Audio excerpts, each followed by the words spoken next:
Speech off. Hi guys, welcome back to my channel. So I'm here to do what I added to Goodreads in January. I'm still kind of sick, so we'll see how this goes. I just kind of want to get it done. And I'm kind of bored, honestly. I've been, as much as I like reading, and I've read a lot this week, I want to do something else. So we're doing this.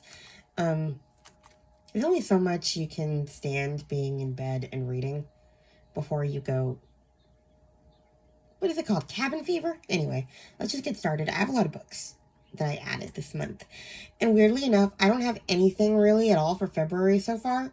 I think because February is like everybody's reading romances and stuff, and I'm just not really super huge into romance or rom-coms. So February is always kind of a month where I don't add a lot of things. So anyway, so the first thing I have is With You Always, Orphan Train number 1 by Jody Headland. I heard about this one from Jeanette from Jane Reads. A riveting look at the orphan train from historic. Okay. When a financial crisis in 1850s New York leaves 3 orphan sisters nearly destitute, the oldest, Elise Newman, knows she must take action. She's had experience as a seamstress, and the New York Children's Aid Society has established a special placing of seamstresses and trade girls. Even though Elise doesn't want to leave her sisters for a job in Illinois, she realizes this may be their last chance. The son of one of New York City's wealthiest entrepreneurs, Thornton Quincy faces a dilemma. His father is dying, and in order to decide which of his sons will inherit everything, he is requiring them to do 2 things in 6 months, I guess. Build a sustainable town along the Illinois Central Railroad and get married. Thornton is tired of standing in his twin brother's shadow and is determined to win his father's challenge. He doesn't plan on meeting a feisty young woman on his way west, though. Sorry, that was kind of stilted reading, but Goodreads wrote it weird. But I guess it's a trilogy. I'm assuming each book is about each sister. And I'm all for orphans, so we'll see. It doesn't sound like my kind of book just because it sounds very rom-com-y, kind of. Competitive. I don't know. So it might be one of those that I borrow from the library and I end up DNFing. We'll see. Then I have We Both Have Secrets by Emma Robinson. This one just came out. I'm not sure if it already came out, like if it came out in print before now, but it just came out on audio. Clutching my husband's note in my trembling hands, my world shatters. All I can focus on are 4 little words with the power to change everything. You deserve the truth. When my long-lost friend Lucy invites us to her Spanish villa, I jump at the chance for me and my husband Robert to have some time together. Our daughters have flown the nest, and it's a chance for us to reconnect. But when we arrive, Robert slowly pulls away from me. His conversation is muted, and he refuses to meet my eye at dinner. When I see him chatting to Lucy's grown-up daughter, I know something strange is going on. Then one morning, I find a crumpled note in his bedside drawer. What I'm about to say is going to blow our lives apart, but I can't hide it any longer, and I'm terrified you won't ever forgive me. What does that mean? As Amanda says, I want to know. Next we have Where the Dawn Finds Us, Lost Lake number 3 by Kate Hewitt. I haven't even started the series, so yeah. Then we have one that I found on Kindle. It's on audio. It's called The Baby Nurse by Stacey Rubin. After losing her own daughter, NICU nurse Annabelle has devoted her life to caring for newborns. When she witnesses an orphan patient alone in a car, Annabelle's split-second decision will have life-changing consequences. Come on, you know she kidnaps her. Right? I mean, sounds like it, doesn't it?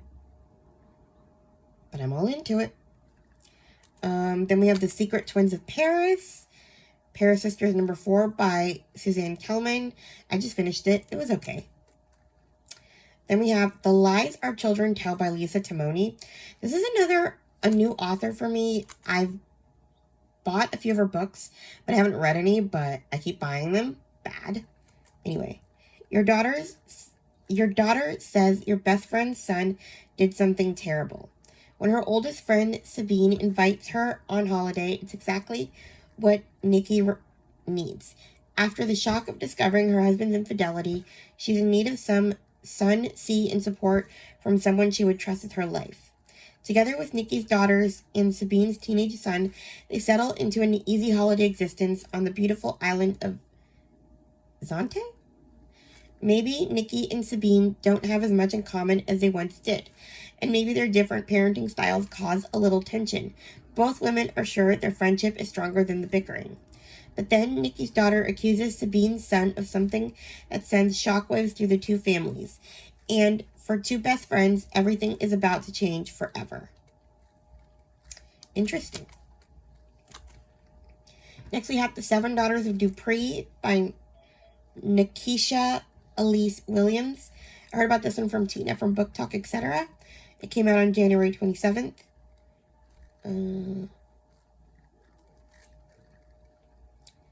A sweeping multi-generational epic following 7 generations of Dupree women as they navigate love, loss, and the unyielding ties of family.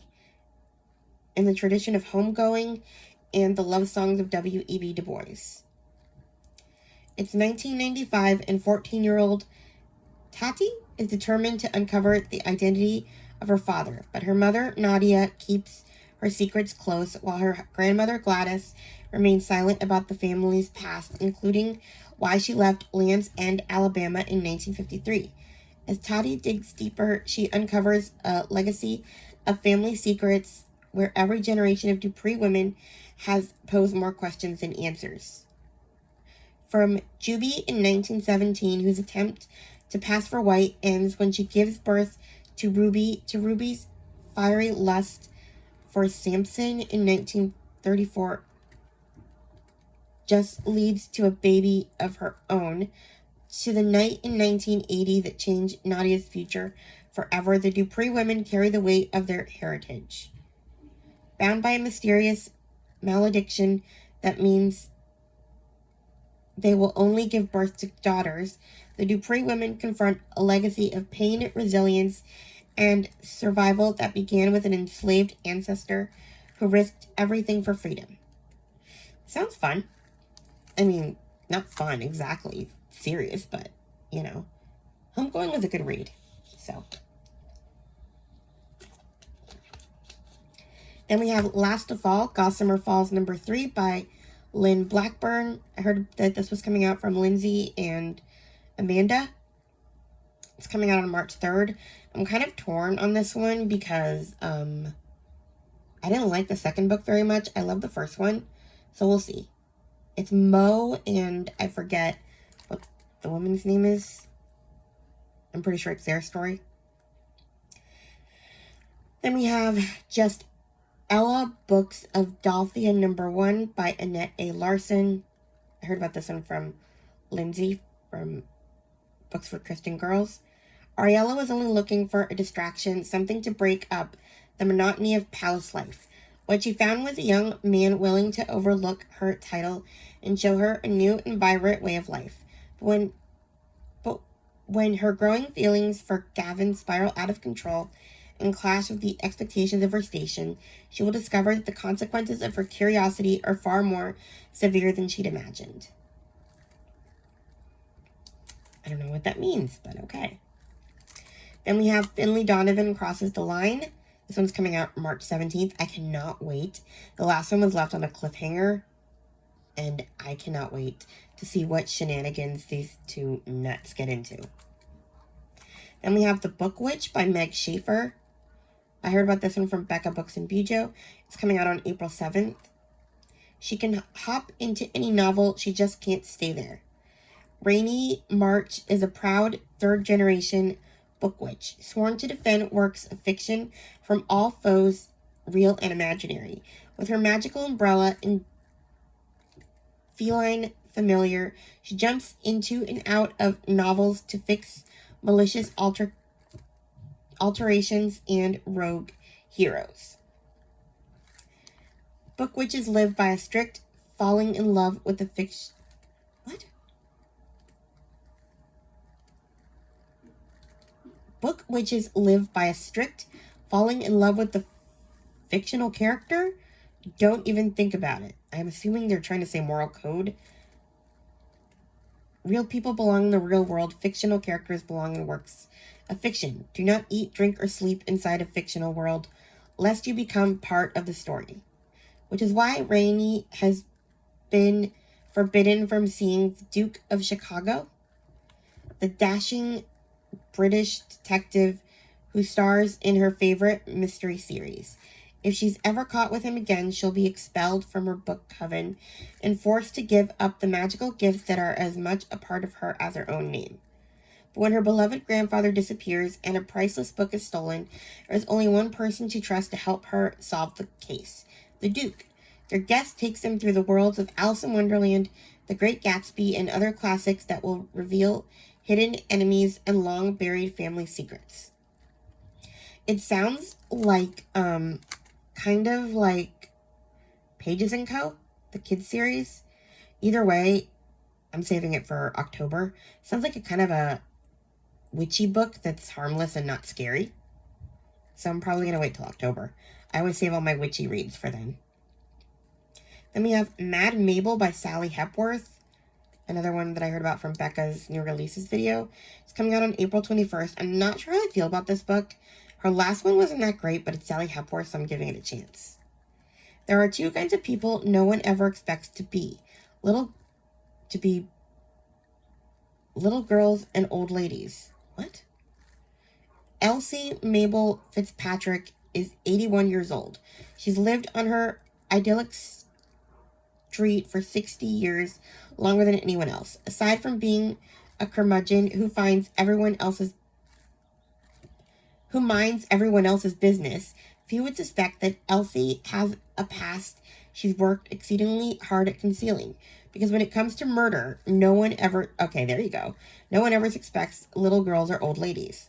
And Elsie Mabel Fitzpatrick, once a little girl and now an old lady, has a strange history of people in her life coming to a foul end. Okay. Interesting. Next is another new release, The One Day You Were My Husband by Rosie Walsh. It's coming out on May 19th, another Becca read. 2010. Carrie and Johan, madly in love, marry on the beach in Thailand 5 months into their whirlwind romance.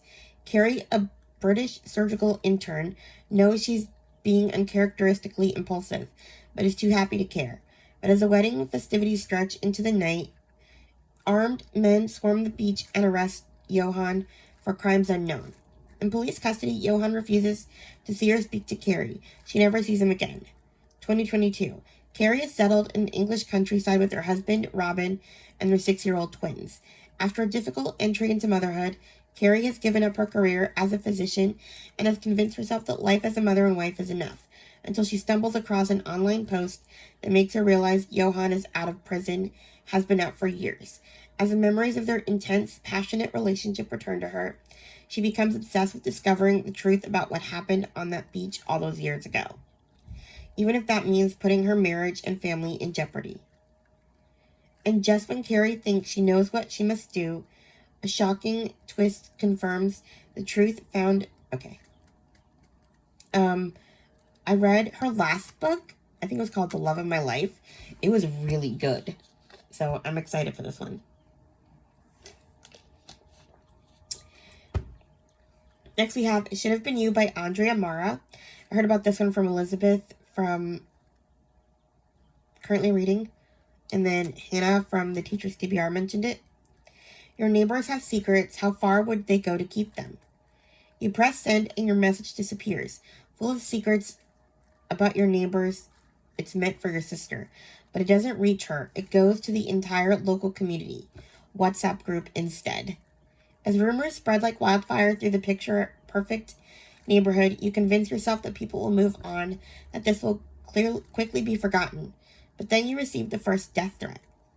The next day, a woman has been murdered, and what's even more chilling is that she has the same address as you, 26 Oak Park, but in a different part of town. Did the killer get the wrong house? It won't be long before you find out. Wild. Next, we have The Mad Wife by Megan Church. I heard about this one from Gloria Z. Thompson. They called it hysteria. She called it survival. Lulu Mayfield has spent the last 5 years molding herself into the perfect 1950s housewife. Despite the tragic memories that haunt her and the weight of exhausting expectations, she keeps her husband happy, her household running, and her gelatin salads the talk of the neighborhood. But after she gives birth to her second child, Lulu's carefully crafted life begins to unravel. When a new neighbor, Bitsy, moves in, Lulu suspects that something darker lurks behind the woman's constant smile. As her fixation on Bitsy deepens, Lulu is drawn into a web of unsettling truths that threaten to expose the cracks in her own life. The more she uncovers about Bitsy, the more she questions everything she thought she knew. And soon others begin questioning her sanity. But is Lulu truly losing her mind, or is she on the verge of discovering a reality too terrifying to accept? Interesting. Is she crazy or not? We'll find out. Yeah. And my gosh, Bitsy. Such a pretentious, rich people name. Fits. Anyway. Next we have The Heart Between Us by Lindsay Harrell. I heard about this one from Jane Reads. This is one of the ones she suggested for her February prompt for a book with heart in the title, but I'm looking for a fairy tale so that I can do both prompts. Anyway, Megan Jacobs always wished for a different heart. Her entire childhood was spent in and out of hospitals, sitting on the sidelines while her twin sister Crystal played all the sports, got all the guys, and had all the fun. But even a heart transplant 3 years ago wasn't enough to propel Megan's life forward. She's still working as a library aide in her small Minnesota hometown and living with her parents, dreaming of the adventure she plans to take once she's well enough. Meanwhile, her sister is a successful architect with a handsome husband and the perfect life, or so Megan thinks. When her heart donor's parents give Megan their teenage daughter's journal complete with an unfulfilled bucket list, Megan connects with the girl she meets between the pages and is inspired to venture out and check off each item. Caleb, a friend from her years in and out of the hospital, re-enters her life and pushes her to find the courage to take the leap and begin her journey. She's thrown for a loop when Crystal offers to join her for reasons of her own, but she welcomes the company and the opportunity to mend their tenuous relationship. It sounds like fun. Sounds like a good summer book. Next we have Other People's Marriages by Carolyn Finnerty. Heard about this one from Always Booked. This one just came out on the 7th. 2 couples, 4 sides of the story. 100 ways to break their families apart. Tuesday nights, 2 couples see the same therapist for marriage counseling. At 8 p.m., as Liv and Jay are leaving their session, they see Maya and Hugo waiting to go in.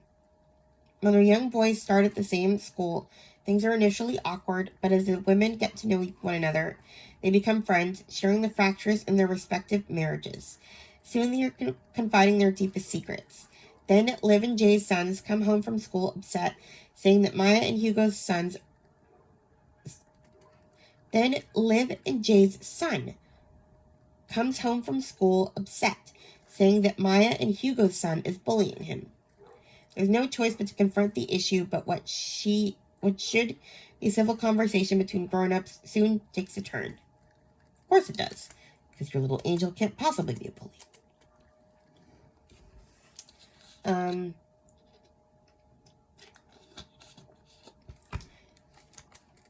Next we have The Baby Plan by Kate Rorick, another Chloe recommendation. Well, not recommendation, she didn't... It's in her TBR. I heard about it from her. Meet the Mothers. Nathalie... What? Why does it say Nathalie? Nathalie's to announce her pregnancy now that she finally made it last 12 weeks. But just as she's about to deliver, so to speak, the big news to her family, her scene-stealing sister barfs all over the Thanksgiving centerpiece. Yep, Lydia's pregnant too, swiping the spotlight once more.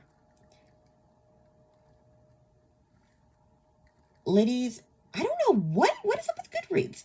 They're they put the names twice. It says Lindy's finally got her life together. She's got a new apartment, new promotion, new boyfriend, but she didn't count on a new baby. She can barely afford her rent, much less a state-of-the-art stroller. And then we have Sophia, and then Sophia's. Once she gets her daughter Maisie off to college, she'll finally be able to enjoy life as makeup artist to one of Hollywood's biggest stars and girlfriend to one of rock's hottest musicians. But after 18 years, she discovers the stork is once again on its way. So, yeah, I guess all of these women are pregnant. Fun. Then we have some books I got from the Audible sale last month. Every month there's books that are on sale, and this month there were some good ones. I got the 2 Julie Andrews memoirs, Home, a memoir of my early years, and Homework, a memoir of my Hollywood life. Then I got Someone Else's Baby by Ruby Speakley. This one is another one that I found through Kindle that was cheap. She gave away her children, now she wants them back. Charlotte Morgan knows how it feels to desperately want a baby. As a child, seeing her mom devastated by losing her longed-for babies, Charlotte wished another woman could give her mother what she so craved. Now Charlotte's a mom herself, and knowing how much love her daughter Alice brings into her life, she vows to help others achieve their dreams of becoming a parent. When she meets Malcolm and Brenda on a surrogacy website, it seems that she has found the perfect couple. In their late 40s, they've spent their life building a successful business and traveling the world, but there's just one thing missing, a child of their own. When Charlotte falls pregnant with twins, the pair are overjoyed. And while Charlotte's heart breaks as she hands them over, her reward is knowing how much happiness the 2 tiny babies are going to bring into their life. But are Malcolm and Brenda all they seem? As secrets become unraveled, Charlotte is forced to face that she has handed her babies over to virtual strangers. And when Malcolm and Brenda disappear without a trace, Charlotte is plunged into a frantic search for the babies she carried before it's too late. I don't know what's wrong with them, but I want to know. And we have Becoming Hook, Legends of Neverland by Mary Meekum. Recommended by Taylor. Hunting Sirens. Ugly, the Stepsister Story by Mary Meekum. Okay, so I got those. Then we have a new Jenny Colgan book. Well, it's not new. It's just on sale. Or it was. The Bookshop on the Corner by Jenny Colgan. It's a new series I haven't started. Nina Redmond is a librarian with a gift for finding the perfect book for her readers. But can she write her own happily ever after? And this Valentine's to readers, librarians, and book lovers the world over. Okay. Yeah. It's about Nina, the book freak, the book matchmaker. Nina is a literary matchmaker. Pairing a reader with that perfect book is her passion and also her job. Or at least it was until yesterday. She was a librarian in that city. But now the job she loved is no more. Determined to make a new life for herself, Nina moves to a sleepy village many miles away. There she buys a van and transforms it into a bookmobile. A mobile bookshop that she drives from neighborhood to neighborhood, changing one life after another with the power of storytelling. From helping her grumpy landlord deliver a lamb to sharing picnics with the charming train conductor who serenades her with poetry, Nina discovers there's plenty of adventure, magic, and soul in a place that's beginning to feel like home. A place where she just might be able to write her own happy ending. I'm in. It's bookish, and Jenny Colgan's books are always funny.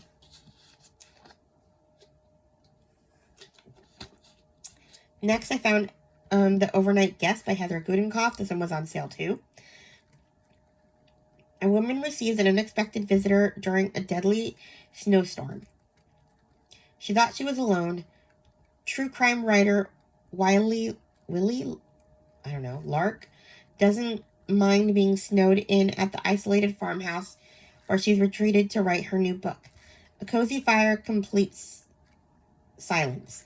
It would be perfect if not for the fact that decades earlier at this very house, 2 people were murdered in cold blood, and a girl disappeared without a trace. As the storm worsens, Willie finds herself trapped inside the house, haunted by the secrets contained within its walls, haunted by secrets of her own. Then she discovers a small child in the snow just outside. After bringing the child inside for warmth and safety, she begins to search for answers, but soon it becomes clear that the farmhouse isn't as isolated as she thought, and someone is willing to do anything to find them. Sounds fun and scary. Then we have I'd Rather Be Reading: The Delights and Dilemmas of the Reading Life by Anne Bogle. I found that one on Libro FM. I didn't even know that Anne Bogle's books were on audio. Anne Bogle is the host of the What Should I Read Next podcast. So yeah, my voice is going. Then we have The Prince and the Sea Witch. I just read this. Okay. Then we have The Better Mother by Jennifer Van Der Clue. I cannot pronounce his name. I heard about this one from Tina from Book Talk, etc. This one comes out February 10th. A woman ends up pregnant after a casual fling, but the father's girlfriend has much more sinister intentions. A modern spin. Okay.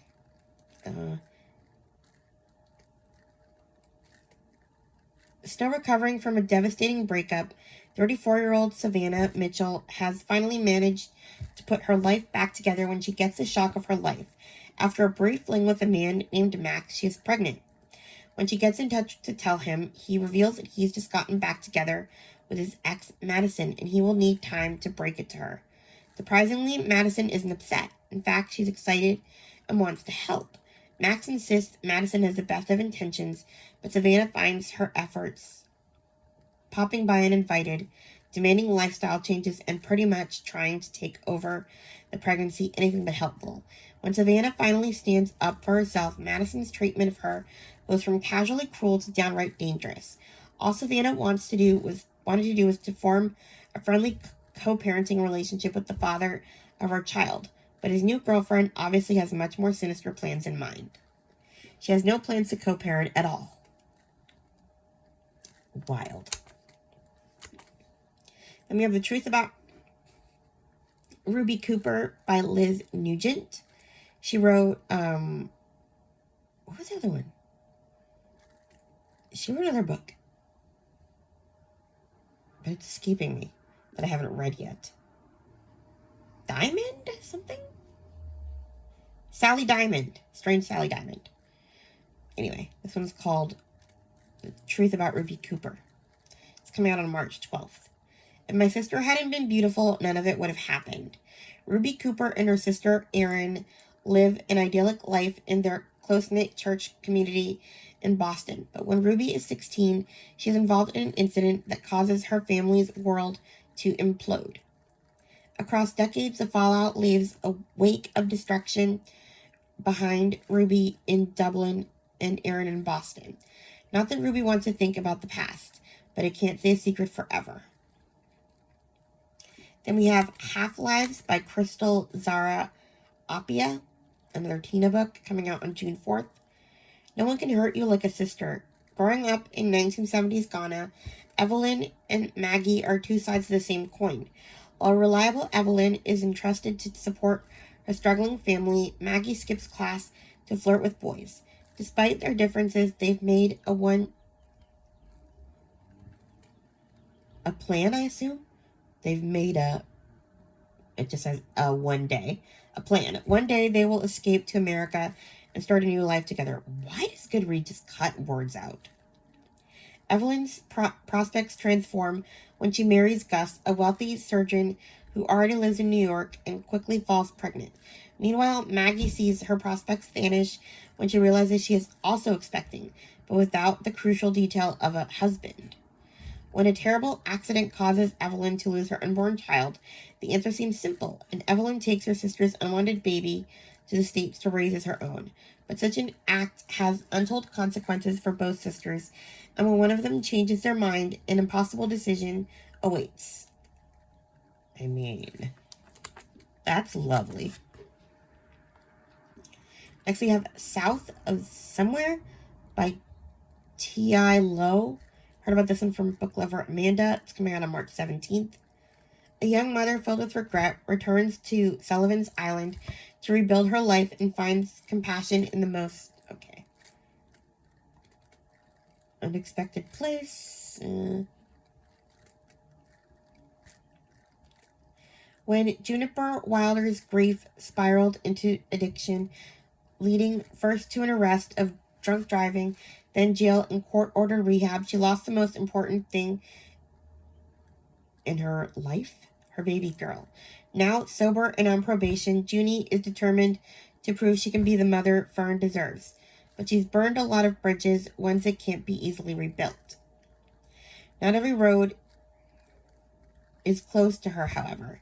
Exiled to her late grandmother's South Carolina beach house, Junie starts over, ready to pay off her debts and prove to her brother that he can safely return custody of Fern.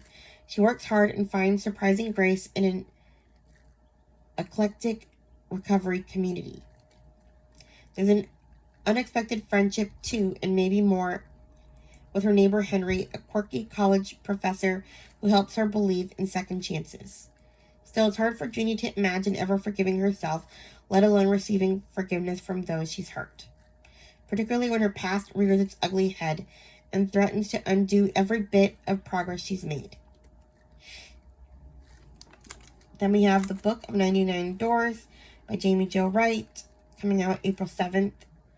Another author that I've bought a lot of her books and haven't read a one. In 1910, Minnie Tipton finds herself beset by the onslaught of superstition that envelop the Pennsylvania mansion her father bought.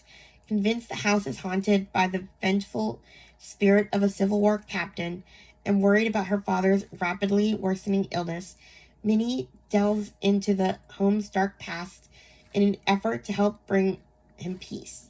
Yet the lingering impact of the war and the gruesome tale of murder she uncovers only fosters more fear and threatens to unravel Minnie's own sanity. In the present day, Tris Bellamy eagerly steps into the role of bookshop manager in the mansion turned museum boasting 99 doors. But Triss's dream job turns into a nightmare when havoc breaks loose with the arrival of her brother's team of self-proclaimed paranormal investigators. Their determination to find a rumored 100th door, a dangerous portal to the madness long said to plague the mansion, results in calamity, leaving Triss no choice but to unravel the truth or watch her brother slip forever beyond her reach. So yeah, then we have The Lost Story of Via Bell by Melanie Dobson. I loved The Wings of Poppy Pendleton by Melanie Dobson, so I'm looking forward to this one. This is coming out April 14th. Searching for a story to adapt for film, an aspiring screenwriter becomes captivated by a best-selling classic novel and the mysterious disappearance of the woman who wrote it. 1940. Via Bell's sweet romance novels make readers believe in happily ever after, but Via's reality was much more complicated. While her first husband was alive, her creativity thrived in a beautiful stone estate situated above a pristine lake of Moonflower Garden. After his tragic death and a whirlwind second marriage shrouded in secrets, Via vanished from public life, leaving behind a shadow of scandal. In her final story. 2006. Screenwriter Harper Rain is desperate for a breakthrough, if only she can find the right story to tell. But when she digs into the life of her late mother's favorite novelist, she never expects it to become personal. Drawn to the quaint Pennsylvania town where both her mother and Via once lived, Harper discovers more than a mystery to solve. She finds echoes of her own longing for love, healing, and home. As long-buried secrets come to light, Harper must decide if she'll protect the past or rewrite this particular ending. So, yeah, interesting. Then we have The Lumber Baron's Wife by Lynn Austen. I need water again. Almost done. Coming out April 14th. When the young life of a powerful lumber baron vanishes into the wilds of frontier Michigan, her friend is left to unravel the truth. 1873. After a devastating loss, Hannah Wagner never imagined she'd leave her comfortable home for the harsh, unfamiliar wilderness near Lake Michigan. But when Henry Abernathy, a friend of her husband, John, offers them a fresh start in a booming lumber town where John's skills as a doctor are sorely needed, Hannah reluctantly agrees. There she meets Kate Abernathy, Henry's spirited, much younger wife. Kate's sharp tongue and outsider status have made her unwelcome among the town's elite, and when she begins confiding in Hannah, it's clear her marriage is not what it seems, and that a secret from her past can destroy everything. Present day. Ashley Gilbert never planned to settle in Michigan, but when her husband lands his dream job as a conservationist, she agrees to follow. While restoring their historic home built in 19th century for a doctor and his wife, Ashley becomes captivated by its past and its connection to the nearby Abernathy mansion, now being transformed into a museum. While volunteering with the restoration, she stumbles upon the unsolved mystery of Kate Abernathy's disappearance. What begins as curiosity soon becomes a quest for the truth, one that will connect her to two women whose stories and struggles echo and inspire her own. Wild. Then we have Into a Golden Era, Timeless number 7 by Gabrielle Meyer, releasing May 5th. And I think this is my last book. A Chance for Callie Mae by Anne H. Gabbert, another author I'm buying and I've not read. Callie Mae Burtham has harbored two dreams since childhood: to learn to read and to one day marry Quinn Spencer. But her first dream slipped away when her little sister died of a fever and her mother passed in childbirth. Callie promised to care for the baby and her younger brother, which meant putting aside her own desires in order to keep her family together. But then a moonlight school for adults offers Callie hope of finally fulfilling that dream. After Callie's father forbids her from seeing Quinn, her second dream seems impossible until her frantic search through the woods for her missing sister leads to an unexpected encounter with Quinn, their first meeting in 6 years. The love they shared as children burns stronger than ever, awakening hopes Callie thought were forever buried. But with their families locked in a bitter feud, following her heart could cost Callie everything she's worked to protect. Okay, no, this next book is the last book. It's called Real by Carol Kojak. I heard about this one from Beth from Soul Stained Ink.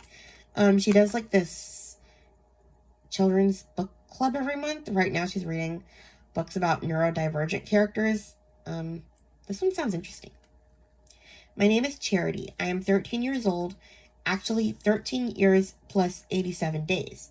I love sour gummies and pepperoni pizza.